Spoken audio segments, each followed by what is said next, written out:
Hoje quem está aqui comigo é a Margarete de Assis Oliveira.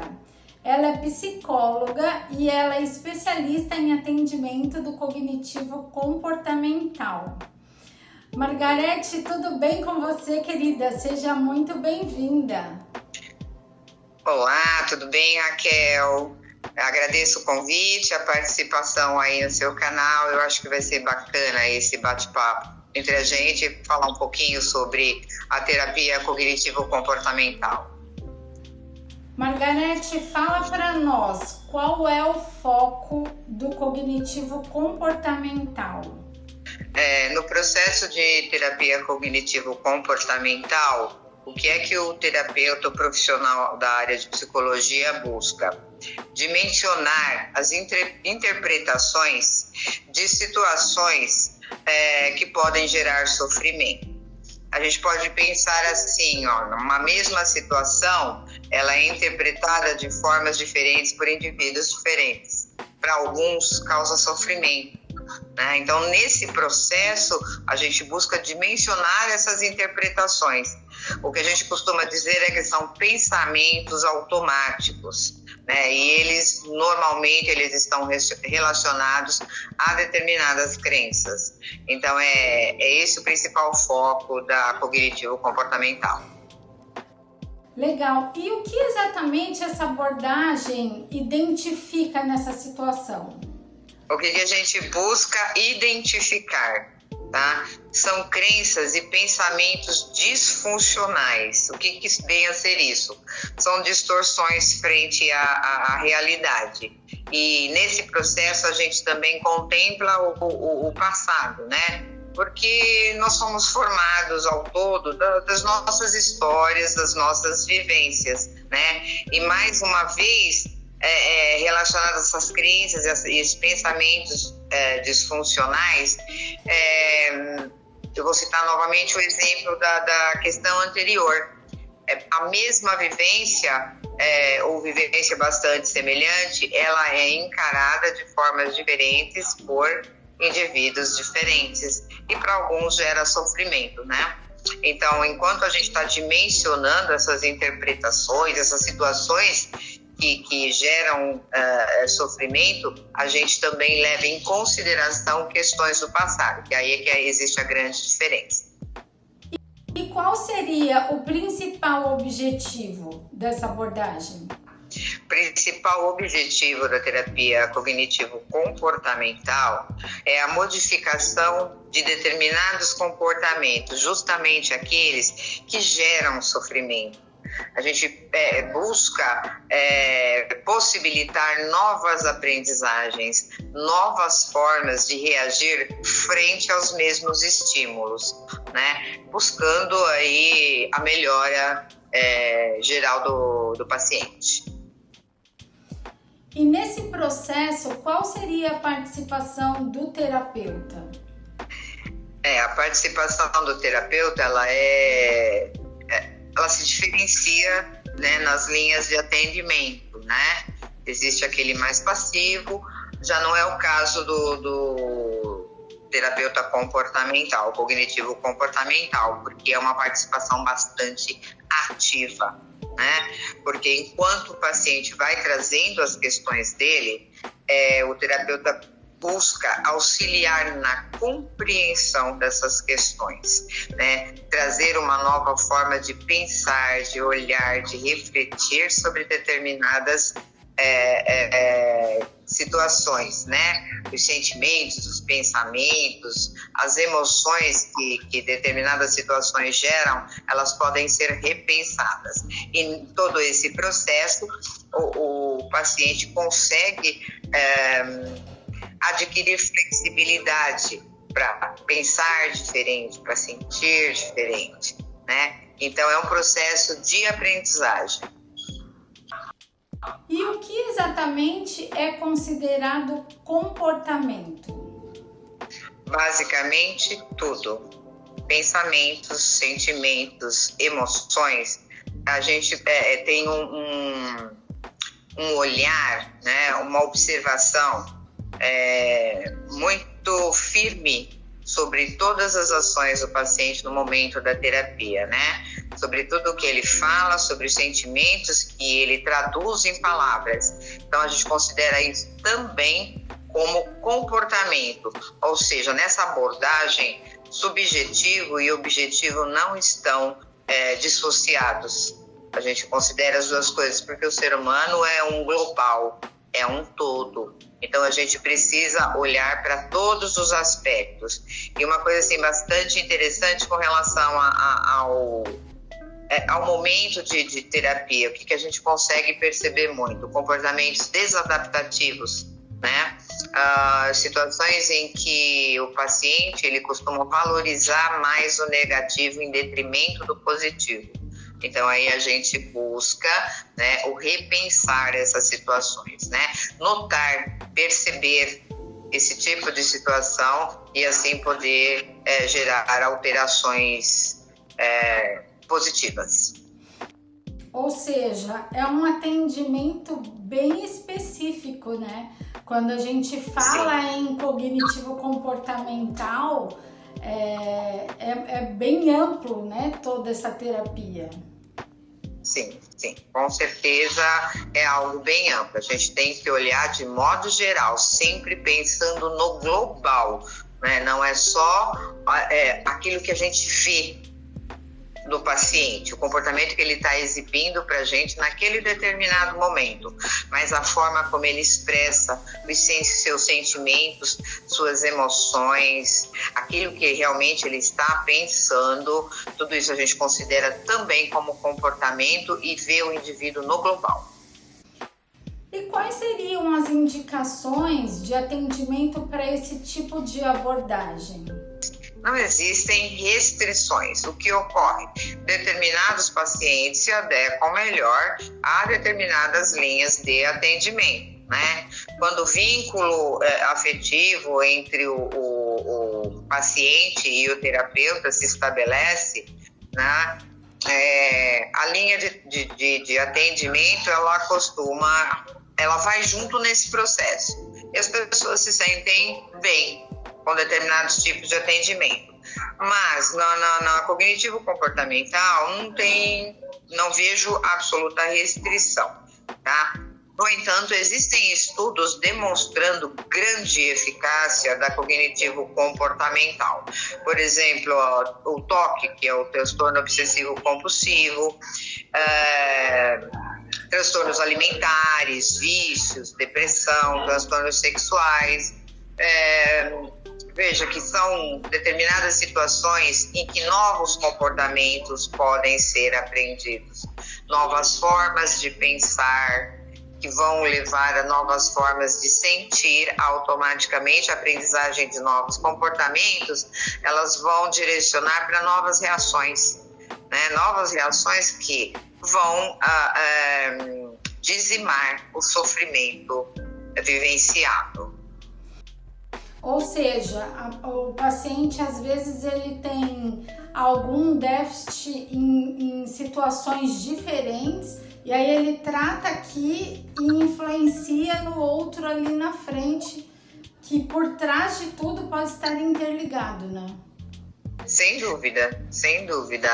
A partir do momento, e aí eu vou falar de uma forma assim mais simples. Às vezes a gente ouve falar assim que é possível mudar o comportamento de uma outra pessoa porque não está me agradando. A situação não é bem assim, né? É a partir da mudança do meu comportamento que eu consigo ver a alteração no comportamento do outro, né? Então, assim, às vezes eu não percebo que é um comportamento meu que está influenciando a reação do outro, porque os outros vão reagir, né?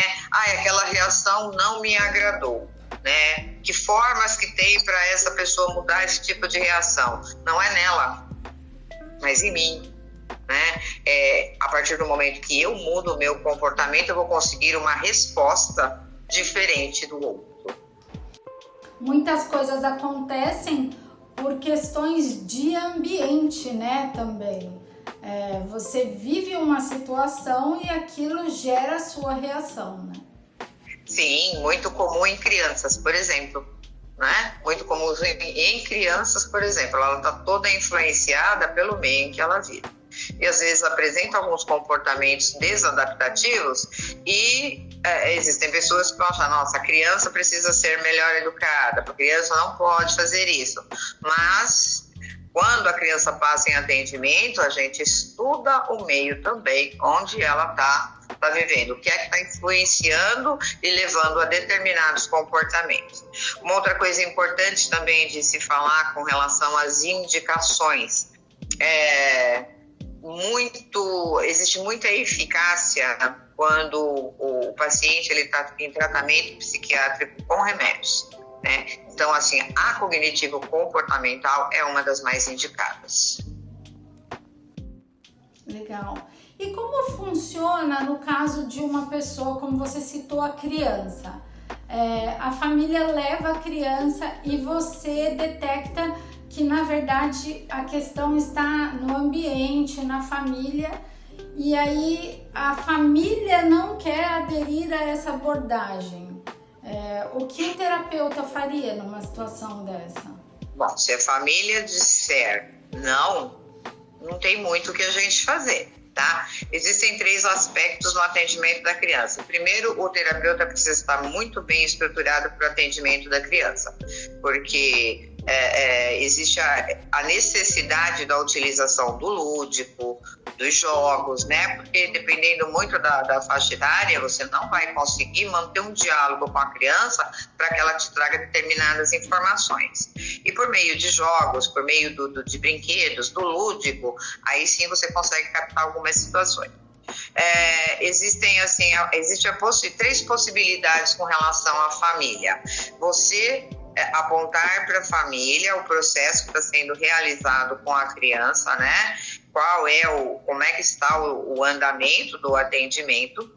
Num segundo momento, às vezes é necessário a gente solicitar que a família acompanhe em casa determinadas orientações que o terapeuta passa, né, para verificar se a criança realmente está fazendo aquilo que foi indicado, né, que ela foi orientada a fazer. E num terceiro momento, a família pode se tornar paciente. Então vai depender assim da análise geral daquilo que a gente está observando em termos comportamentais, mas nada impede da família ter que vir para a terapia, e aí a gente entra nesse processo. Agora, se chegar um momento, e às vezes pode acontecer muito, né, da negação, né, aí não tem muito o que fazer, né? Se a família realmente não quiser, não tem muito o que fazer. Infelizmente.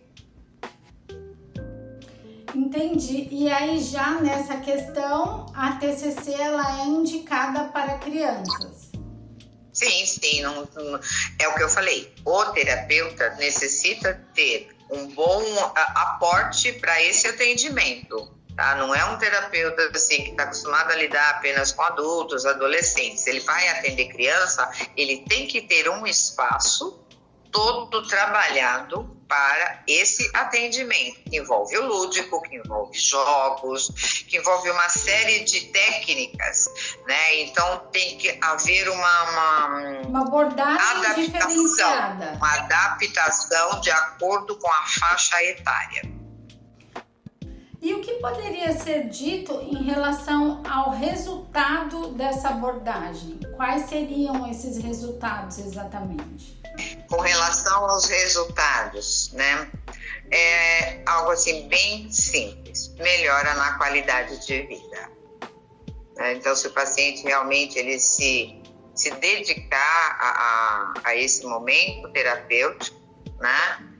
Levar em considerações toda essa participação ativa do terapeuta, repensar situações, reações, pensamentos, né? Que mudando o pensamento acaba mudando a emoção. Eu costumo dizer sempre assim, olha, quando aqui pensa errado, aqui sente errado, né? Então, quando ele leva seriamente todas essas questões que são discutidas, os apontamentos feitos pelo terapeuta, sem dúvida alguma, melhora da qualidade de vida.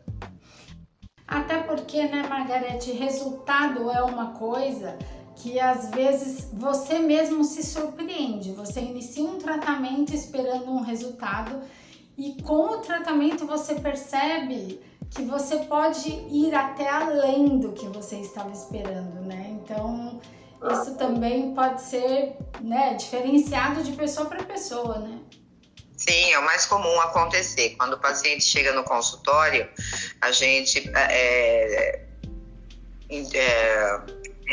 pede para que relate qual seria a queixa principal, né? E na maior parte das vezes não é, né? Mas é ao longo do processo que a gente começa a trabalhar e fazer outras identificações e apontamentos para esse paciente. Por exemplo, a pessoa acredita que ela tem um trauma e esse trauma está relacionado à mãe, por exemplo. E aí, através do tratamento, ela consegue identificar que não é exatamente a mãe, é o pai. Então, ou seja, consequentemente, o resultado vai ser diferente, né? Ou isso nada tem a ver com alguém. Pode ser a partir de uma crença que ela estabeleceu e que gera pensamentos automáticos. Né? E aí ela consegue se libertar e ter maior qualidade de vida, né? Porque é um peso a menos, né? Se sentir mais leve frente aos aspectos da realidade. Bom, e como é de costume, a gente sempre coloca frases, citações, e eu gostaria que você comentasse sobre o que Sócrates quis dizer falando "conhece-te a ti mesmo". Bom, essa frase "conhece-te a ti mesmo", né? Ela é atribuída a Sócrates, mas existem algumas controvérsias. Basicamente é dito assim que foi uma mensagem de um oráculo, né? Um deus que deixou essa mensagem para o mundo, né? Conhece-te a ti mesmo. Houve um momento em que pessoas começaram a ver Sócrates como o homem mais sábio do mundo. E o Sócrates sempre foi muito questionador sobre tudo, né? Filosofia, filósofo, vai questionar sempre tudo. E quando atribuíram isso a ele, ao homem mais sábio do mundo, ele se contrapôs a isso. Ele, de alguma forma, ele queria dizer que, né, ele estava pensando sobre isso, querendo chegar, por que as pessoas estão atribuindo conhecimento a mim, né? E ficou essa frase como se fosse de Sócrates, até que em toda essa situação, ele chegou no momento e diz assim: sei que nada sei. Então, essas duas frases, né? Conhece a ti mesmo, sei que nada sei, o que elas têm a ver com a psicologia? Autoconhecimento. Tá? Então, o processo terapêutico, ele leva a um autoconhecimento, né? Quanto mais ele caminha, mais a gente vai podendo se tornar senhor, né, de nós mesmos, né? Muitas vezes a gente acha que se conhece por inteiro, e no processo terapêutico a gente vai descobrindo algumas coisas que a gente fala: nossa, nunca imaginei, não parece que era meu, né? E se livrando de determinadas crenças, determinados comportamentos automáticos, podendo ter uma vida mais saudável, né? Podendo interagir com a vida de uma forma mais leve. Então, essas duas frases, elas estão relacionadas à psicologia nesse sentido. É um processo de autoconhecimento. E não há quem não se beneficie desse processo de autoconhecimento ao longo da vida. Não necessariamente num processo terapêutico, né? Mas na conversa com um amigo, com parentes, alguém de confiança, né? Nas próprias vivências que a pessoa tem. Então, ao longo da vida, a gente vai aprendendo aos pouquinhos da gente. Achar que a gente se conhece de uma forma global, todo, ou se acreditar detentor de verdades, né? É no processo terapêutico que a gente descobre muitas coisas novas e libertadoras. Isso é tão incrível, né, Margarete, que o autoconhecimento quando ele é trabalhado no sentido de você se conhecer, você se fortalece a ponto de não ser atingido por coisas que te inferiorizam. Porque quando você já sabe dos seus valores, das suas forças, você não é atingido por qualquer coisa. E ao mesmo tempo, quando você também conhece as suas fraquezas, você tem a oportunidade de crescer naquilo, de se fortalecer. Então esse autoconhecimento ele pode te ajudar dos dois lados, tanto para você não ser atingido por coisas negativas, quanto para você saber reconhecer o que pode te acrescentar, né? Sem dúvida alguma. Aí me parece que você menciona a questão da autoestima, né? Uma autoestima bem trabalhada, né, vai fazer com que as pessoas elas tenham atuações produtivas diante aos desafios da vida, né? Por mais difícil que tenha, a pessoa consegue encontrar a solução. Sem dor sempre é difícil, né?